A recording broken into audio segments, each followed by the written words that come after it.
Title: The Whispering Shadows. It was only 3 nights since I returned home, yet the echoes of their laughter still clung to the air like a stubborn fog. "You're obsessed, you know that?" My brother's voice rang in my memory, sharper than the knife he once wielded at family dinners. "What makes you think talking to rats is going to add any credibility to your life?" Credibility. What did that even mean anymore?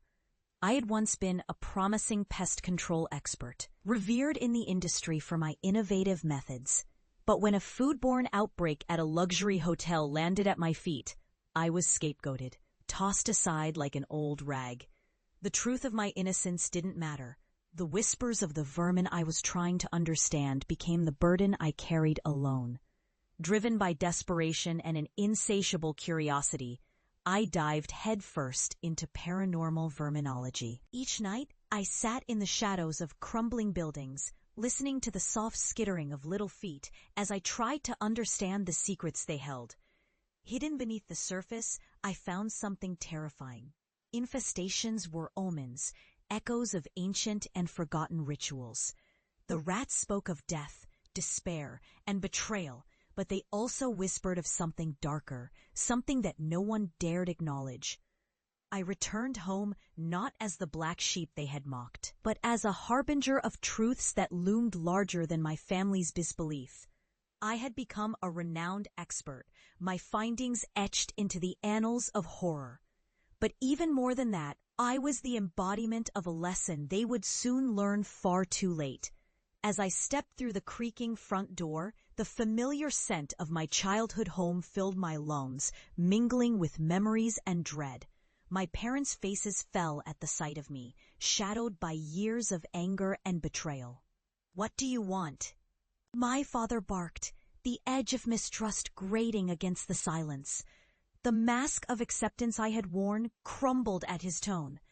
I had come to show them that I wasn't the fool they believed me to be. "Just hear me out," I pleaded, my voice trembling under the weight of their judgment. "I've uncovered something real." "Real?"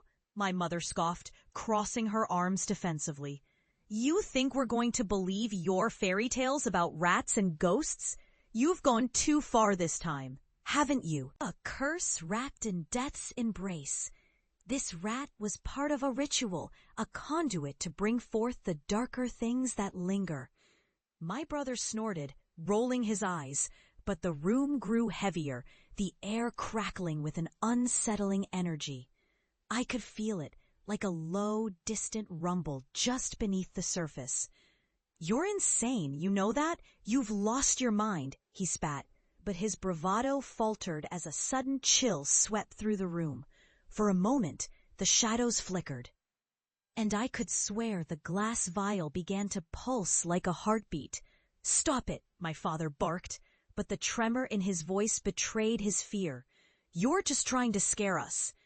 I smiled, a dark grin that felt foreign to my face. I had no intention of scaring them. The horrors I had encountered were real enough, and soon they would know the truth of my whispered conversations. "Do you remember the old stories?"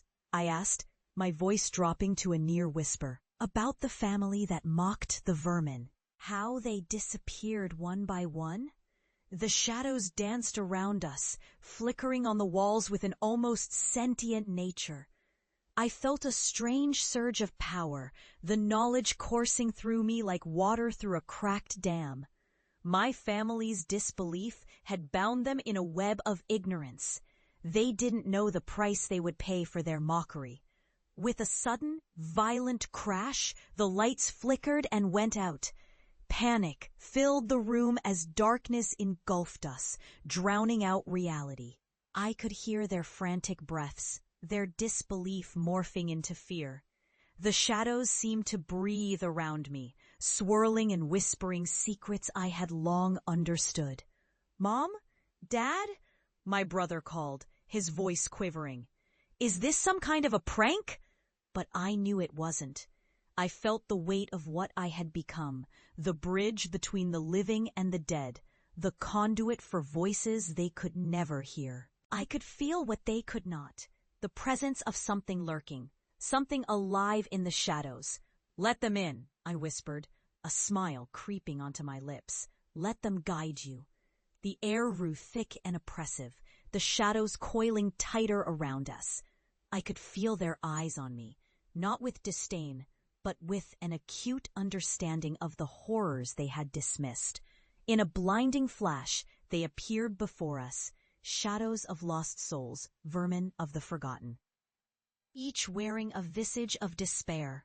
My family stood paralyzed, the weight of their disbelief crashing down on them like an avalanche.